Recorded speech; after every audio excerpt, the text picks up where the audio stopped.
Hello दोस्तों, स्वागत है आप लोग का आकाश एजुकेशनल चैनल के ऊपर। मैं आप लोग का दोस्त आकाश।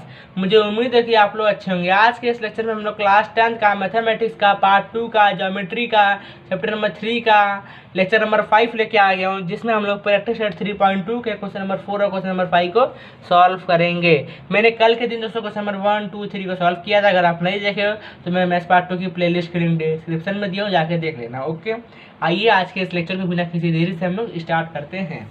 आपको क्वेश्चन नंबर 4 क्या पूछा है, हम लोग उसको देखते हैं। The circle with centre P and Q. आपको एक सर्कल दिए, यहाँ पे दो सर्कल दिया है, एक का सेंटर पी है और एक का क्यू है। फिर क्या दिया है, touch each other at R. और दोस्तों इसके दोनों पॉइंट में क्या हुआ, टच हुआ है, हमारा आर हुआ है। A line passing through R meets the circle A and B respectively. तो ए से लेके बी तक एक हमारी लाइन क्या हुई है, पासिंग हुई है, और वो आर पॉइंट पे टच होती है। Proof that. आपको प्रूफ क्या करना है, segment A P parallel segment B Q. ये जो ए पी है दोस्तों, ये बी क्यू से पैरेलल है। और फिर क्या है, triangle A P R similar triangle R Q B. A P R Q B आपस में सिमिलर है। फिर क्या प्रूफ करना, find angle R Q B if angle P A R equal to 35 degree. ये हमारा जो है R Q B, angle R Q B और दोस्तों एंगल पी ए आर दोनों 35 डिग्री है, ऐसा प्रूफ करना है। दोस्तों बहुत इजी है, मैं आप लोगों को कंसेप्ट बता रहा हूँ, आप लोग खुद कर लेना। मैं आप लोग को 5वां क्वेश्चन करवा के देता हूँ। देखो अभी ये 35 डिग्री है। अभी आप यहाँ पे एक चीज़ देखो, आपको इस तरीके से दिखेगा। हम लोग इस तरीके से देखो, ऐसे हम लोग दोस्तों अल्टरनेट एंगल यहाँ इसमें आप लगा देना, अल्टरनेट एंगल लगा देना। इसमें आप लोग सिमिलर थ्योरम लगा देना। और दोस्तों इसमें आप सिमिलर और अल्टरनेट दोनों थ्योरम को लगाने के बाद आपका तीनों आसानी से आप प्रूफ कर ले जाओगे, मुझे उम्मीद है। अगर आप इसको नहीं प्रूफ कर पाओगे तो कमेंट बॉक्स में आप ज़रूर लिखना, मैं इसके लिए भी एक सेपरेट वीडियो बना दूंगा। हम लोग सीधा बढ़ते हैं अपने क्वेश्चन नंबर 5 की तरफ। हम लोग क्वेश्चन नंबर 5 को सॉल्व करते हैं, क्योंकि थोड़ा वाला ये क्वेश्चन थोड़ा सा टफ है। ये क्वेश्चन टफ तो कोई को क्वेश्चन नहीं होता, लेकिन थोड़ा सा टफ है। ये बहुत लोग के ऊपर से चला जाएगा, इसके लिए मैं इसको करवा के दूंगा। आगे देखते हैं। The circle with centre A and B. हमें दो सर्कल दिए रहेंगे। देखो मैं आप लोग को बताते हैं। मैं इधर इसी के बेसिस पे आपको पहले सर्कल बना लेना। मैं अपने नोटबुक के ऊपर बनाता हूँ। इसमें क्या दिया है, the circle with centre A and B touch each other at E line L is a common tangent. देखिए सबसे पहले आप लोग दो सर्कल बनाइए, जैसा कि मैं यहाँ पे अपने नोटबुक के ऊपर बना रहा हूँ। 1 सेकेंड। ये मेरे सर्कल प्रकार के तो नहीं है, लेकिन आप इसको सर्कल ही समझिए। इसके दोनों ये हो गए सेंटर पॉइंट। और हमें क्या बोला है, line L is a common tangent. जो लाइन एल है दोस्तों हमारे लिए कॉमन टेंजेंट है। आप लोग अगर टेक्स्ट बुक लेके बैठे होंगे तो बहुत अच्छी बात है। हमारी जो लाइन एल है कॉमन टेंजेंट है। फिर हमें क्या क्या बोला है, which touches the circle and C and D respectively. हमें सी एंड डी, हमें दोस्तों यहाँ पे दोनों का एक पॉइंट भी दिया है। क्या दिया है, सी डी, और ए दिया है और ए बी। हम लोग इसको ए बी मान रहे हैं और ए में सी डी दे के रखा है। ओके, फिर क्या पूछा है, find the length of segment C D. हमें इस सी डी की लेंथ को फाइंड आउट करना है। If the radius of circle 4 centimetre 6 centimetre. ये जो छोटा वाला सर्कल है इसका रेडियस 4 सेंटीमीटर है, बड़े वाले का कितना है, 6 सेंटीमीटर। हमें इतना बोल कर रखा है। हम लोग उसको कैसे सॉल्व करेंगे, बहुत मजा आएगा दोस्तों। आप सिर्फ वीडियो को लास्ट तक देखते रहिए, आपको एक क्वेश्चन मिनटों में सॉल्व हो जाएगा। सब लोग सिर्फ इसको बोलते हैं टफ है। नहीं, मैं 2-3 लोग के मैं 2-3 क्लास 10th के बच्चे लोग से सुना, भाई बहुत टफ है। मैं बोला नहीं यार, आज आप लोग भी इसको देख ही लो कि कितना टफ है या नहीं है, कि सब लोग सिर्फ ऐसे ही चूतिया सबको हराते हैं। तो आगे हम लोग देख लेते हैं। मैं अपने नोटबुक के ऊपर आपको लेकर चलता हूँ सीधा। हमने ये फिगर आपके सामने बनाया। आप लोग अगर क्वेश्चन पढ़ के फिगर बनाने में कामयाब हो गए तो समझो आप आधा क्वेश्चन जगह पे सॉल्व कर गए। हम लोग 5th क्वेश्चन को सॉल्व करेंगे दोस्तों। 5th क्वेश्चन, ये 5th क्वेश्चन को हम लोग क्या करते हैं, सॉल्व करते हैं, डायरेक्ट शुरू करते हैं। 1 सेकेंड, बस शुरू कर रहा हूँ, ज़्यादा टाइम नहीं लूँगा आप लोग का। हमें देखिए एक चीज़ बोला था कि ये 4 सेंटीमीटर है, 6 सेंटीमीटर में आप लोग का था बताया। तो आप लिख लो a = 4 सेंटीमीटर और बी इक्वल टू 6 सेंटीमीटर। इतना आपको क्वेश्चन में ही बोल के रखा था।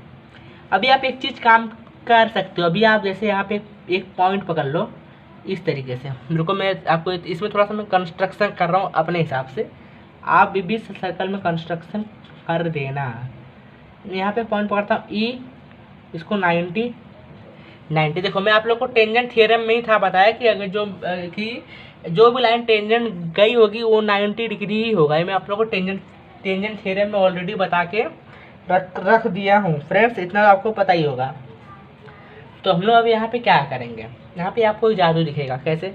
अभी सर्कल का रेडियस तो ए सी तक जाएगा, तो हम लोग लिखेंगे A C equal to 4 centimetre और B D equal to 6 centimetre. अभी आप ए और बी को भूल जाइए, आप ए और बी को आप क्या करिए, भूल जाइए। अब सिर्फ इतने से ही आप काम आपका नहीं हो जाएगा। ओके, यहाँ तक आपको समझ में आया होगा। हम लोग अभी इसको एक काम करेंगे, हमें फाइंड क्या करना था, सी डी, जो कि मैं आपको क्वेश्चन में पढ़ के बताया। हम लोग एक यहाँ पर लाइन ड्रॉ करेंगे। कौन सा draw, A F perpendicular B D. हम लोग ए एफ को क्या करेंगे, परपेंडिकुलर करेंगे बी डी से। तो ऐसे करेंगे, देखो आपको ये ए दिख रहा है ना। अभी आप यहाँ से एक छोटा सा एक लाइन उठा लो इस तरीके से यहाँ तक, इसका नाम आप रखो एफ। ए भी हमारा 90 होगा, क्यों, क्योंकि जब भाई हमारा डी 90 हो सकता है तो एफ क्यों नहीं, तो एफ भी हमारा 90 ही होगा। हमने इस तरीके से वहाँ पे ड्रॉ कर लिया। तो देखो एंगल ए सी डी, देखो एंगल ए सी डी, ए भी एक एंगल है क्योंकि 90 है, इक्वल टू फिर हमारे दोस्तों यहाँ पर आ जाएगा equal to angle B D C क्योंकि ये भी एक 90 है, इक्वल टू 90 डिग्री। कितनी डिग्री है दोस्तों, टोटल 90 डिग्री यहाँ पे है। ऐसा क्यों है, इसके पीछे क्या रीज़न है, तो आप यहाँ पे लिखो टेंजेंट थियरम। अगर आप ऐसा रीज़न नहीं लिखेंगे तो आपका मार्क्स सारे काट लिए जाएंगे। आप क्या लिखेंगे, टेंजेंट थियरम, ऐसा आप यहाँ पे लिखना दोस्तों। उसके बाद आगे का हम लोग सॉल्व करते हैं।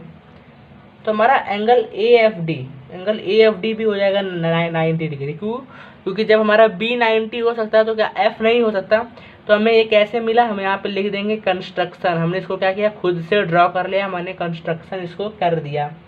फिर आप यहाँ पे ले सकते हो triangle, rectangle A F D C. देखो ए एफ डी सी, ये आपको एक रेक्टेंगल नहीं दिख रहा है क्या, 1 मिनट कैमरा बोलो, देखो ए एफ डी सी, ये आपको एक रेक्टेंगल के शेप में दिख रहा होगा। ओके, तो हम लोग इसी को लेंगे, इज आर रेक्टेंगल, ये हमारे लिए क्या हो गया, रेक्टेंगल हो गया। आपको एक चीज़ मालूम होगा, अगर आप यहाँ तक पढ़िए इसलिए आपको पता होगा कि जितने भी रेक्टेंगल हो वो सब के सब दोस्तों कितने डिग्री के होते हैं, वो 90 डिग्री के होते हैं। ये चीज़ आपको क्या हो गया, मालूम होगी। इतना तो आपको समझ में आ ही गया होगा। फिर हम लोग ले लेंगे A C equal to F D equal to 4 centimetre. अभी ये कैसे लिया, देखो हम लोग ऊपर थे ना, माने कि हमारा जो ए सी जो 4 सेंटीमीटर है, तो एफ डी कैसे हो गया, एफ से लेकर डी तक कैसे हो गया, यही बात है ना। एफ डी कैसे होगा, क्योंकि भाई ये जो लाइन है ए एफ से गई हुई है, ए एफ से, ना कि बी से, ए एफ से गई, इसके लिए एफ डी हमारा 4 सेंटीमीटर हो जाता है। तो हमें एक चीज़ यहाँ पे वैल्यू फाइंड करनी है, क्या, B D equal to B F plus F D. देखो हमें बी डी मालूम है, क्या, हमें बी डी मालूम है 6, हमने ऊपर ही यहाँ पे देखो लिखे है B D equal to 6 centimetre. हमें बी एफ है क्या मालूम, जी नहीं, बी एफ हमें नहीं मालूम है, और हमें एफ डी मालूम है 4 है। 6 इधर रखेंगे, 4 को इधर लेके आएंगे, तो ये हो जाएगा minus equal to B F. हमारा जो बी एफ है वो हो जाएगा दोस्तों 2। हमें बी एफ कितना मिल गया, हमें बी एफ मिल गया 2। इतना तो आपको समझ में आ ही गया होगा। आप लोग स्क्रीनशॉट भी साथ ही साथ लेते चलिए। आपको बी एफ कितना मिला, आपको बी एफ मिल गया 2, आपको बी एफ 2 मिल गया ना दोस्तों। अब यहीं पे सब कुछ होगा। अभी आप एक चीज़ यहाँ पे एक चीज़ आप और निकालिए, क्या निकालेंगे, A B equal to A E plus E B. देखिए आप यहाँ पे एग्जाम्पल में देखिए, इस मतलब इस फिगर में देखिए, ए बी ये तो हमारी एक बड़ी लाइन है। अभी इसको इसमें 2 लाइन करो, A E plus E B. A B तो हमारी एक दोस्तों क्या है, line A E plus E B. तो हमारा ए बी का लेंथ कितना हमें मालूम है क्या? नहीं, लेकिन हमें एक चीज़ मालूम है क्या, हमारा ए कितना 6 है, और हमारा ए जो है 4 है, और ई बी जो 6 है। कैसे हमें मालूम था? जो कि हमें ऑलरेडी ए का वैल्यू दे के रखा था, 10 सेंटीमीटर हमारा हो गया। हमें यहाँ पे ए बी भी मिल गया 10 सेंटीमीटर, बी एफ मिल गया 2। अब हमें कुछ नहीं करना है, हम लोगों को पाइथागोरस थ्योरम लगाना है। अभी आप लोग यहाँ पे भी पाइथागोरस थ्योरम हमारा साथ नहीं छोड़ा क्या भाई? जब तक आप ज्योमेट्री पढ़ेंगे तब तक आपका पाइथागोरस थ्योरम साथ नहीं छोड़ेगा। मैं इसको इधर सॉल्व कर रहा हूँ, आप लोग इसके नीचे सॉल्व करना। ओके, बाय यूजिंग पाइथागोरस चाचा लिखिए या थ्योरम लिखिए भाई, मैं इनको प्यार से चाचा बुलाता हूँ। पाइथागोरस थ्योरम, ऐसा आप लोग यहाँ पे थोड़ा सा मेरी हैंड राइटिंग कर सो मुझे, आप लोग ये पाइथागोरस थ्योरम है। हमारा पाइथागोरस थ्योरम का फार्मूला क्या कहता है? Hypotenuse square is equal to side square plus base square. Okay, लेकिन दोस्तों हम लोग लिए किसका है? हम लोग जो हमारे देखें यहाँ पे एक हमें दिया क्या, ए बी एफ। हम लोग ए बी एफ का निकाल रहे हैं। किसका निकाल रहे हैं? ए बी एफ का निकाल रहे हैं। देखो मैं आपको यहाँ पे एक चीज़ और लिखवा देता हूँ, मैं भूल गया। यहाँ पे देखिए लिखिए, angle A B F equal to angle B जो है 90 डिग्री है। ये सॉल्व करने से पहले आप इसको लिखना, A B F angle B equal to 90 degree. हम लोग ए बी एफ का निकाल रहे हैं। देखो अभी आप फिगर में आ जाओ। फिगर में कहाँ पे आ जाओगे? फिगर में ए बी एफ। तो इसका हाइपोटेनस क्या होगा? अभी आप बी को देखो, बी के अपोजिट में क्या? ए एफ है। बी के अपोजिट में क्या है दोस्तों? ए एफ है। लेकिन आप ए एफ का हाइपोटेनस नहीं लोगे। क्यों? क्योंकि हमें देखो, हमें एक 90 यहाँ पर दिया, तो अभी इसके अपोजिट में क्या है? ए बी है, तो हम लोग इसको ले लेंगे। A B square equal to side, तो हमारा साइड हो गया ए एफ हो गया, ए एफ का स्क्वायर, और हमारा जो दोस्तों बेस हो जाएगा एफ बी स्क्वायर। हमने ए बी का वैल्यू निकाला है, हमें मिला है 10, और हमें ए एफ नहीं मालूम है। हमें दोस्तों एफ बी मालूम है, कितना? 2 का स्क्वायर। अरे भाई जो इधर एफ बी है हम लोग का उधर बी एफ था। ओके, आप लोग को यहाँ पे देखो, यहाँ पे अभी आप बोलोगे तुम कैसे लिख रहे हो? मैंने यहाँ पे सब निकाल के दिया है, इसके लिए मैं पहले निकाला, बाद में इसको सॉल्व कर रहा हूँ। ओके, अब इतना तो आपको समझ में आ ही रहा होगा। देखिए 10 का स्क्वायर 100, ए एफ ऐसे ही रहने दीजिए, पता ही नहीं है। 2 का स्क्वायर 4। अभी आप इस 4 को इधर लेके आओ। 100 minus 4 equal to A F square. तो 100 में से 4 गया, 96 equal to A F square. Okay, इतना आपको समझ में आ रहा होगा। फिर हम लोग यहाँ पे एक चीज़ लेंगे क्या? Taking the square root. क्या लेंगे? Taking the square root. अभी आप यहाँ पे हम लोग स्क्वायर रूट इसको ले लेंगे। स्क्वायर रूट लेने से क्या होगा? हमारा ये 96 चला जाएगा रूट में, और ये आ जाएगा एफ ए एफ आ जाएगा। ओके, 96 रूट में चला गया। तो देखो आपको एक चीज़ मालूम है, 16 × 6। अगर आपको 16 का टेबल आप पढ़ोगे तो 16 6 हमारा होता है 96। तो देखो 16 6 मल्टीप्लाई बाय 6 ए एफ। अभी देखो हमारा 16 का स्क्वायर क्या होता है? 4। तो 4 under root 16 equal to A F. फिर हम लोग का यहाँ पे देखिए A F equal to 4 under root 16। हमें ए एफ मिला। हमें ए एफ निकालना था क्या? नहीं, हमें क्या निकालना था? फिर से देखो, हमें सी डी निकालना था। तो बोलोगे तुम ए एफ क्यों निकाले? बताता हूँ। देखो हमें ए एफ देखो, हमारा ये जो ए एफ है दोस्तों, ये सी डी से क्या पैरेलल है। तो अगर हमारा ए एफ जो है 4 अंडर रूट 16 होगा, तो हमारा सी डी भी उतना ही होगा। कितना होगा? 4 अंडर रूट 16। तो हम लोग का जो फाइनल आंसर रहेगा, हम लोग इस तरीके से लिखेंगे, ए एफ इक्वल टू क्या लिखेंगे? A F equal to C D equal to 4 under root 16। ये आप लोग का फाइनल आंसर हो जाएगा। ओके फ्रेंड्स, अगर आपको स्क्रीनशॉट चाहिए तो ले लीजिए। स्क्रीनशॉट अगर आपको चाहिए तो ले लीजिए। लेकिन फिगर दोस्तों ये ज़रूर बनाना, मेरी बात मानना। इसको इतना आप लोग स्क्रीनशॉट ले लिए होंगे, मुझे उम्मीद है। कैमरा ब्लर हो रहा है, 1 सेकंड। अब ठीक है, अब आप लोग स्क्रीनशॉट ले लिए होंगे, मुझे उम्मीद है। अगर आपको कुछ भी डाउट होगा तो आप कमेंट बॉक्स में लिख के पूछ लेना, मैं रिप्लाई पक्का दूंगा। ओके दोस्तों, मिलेंगे नेक्स्ट लेक्चर में, उसमें हम लोग प्रैक्टिस सेट 3.3 को सॉल्व करेंगे। तब तक के लिए जय हिंद फ्रेंड।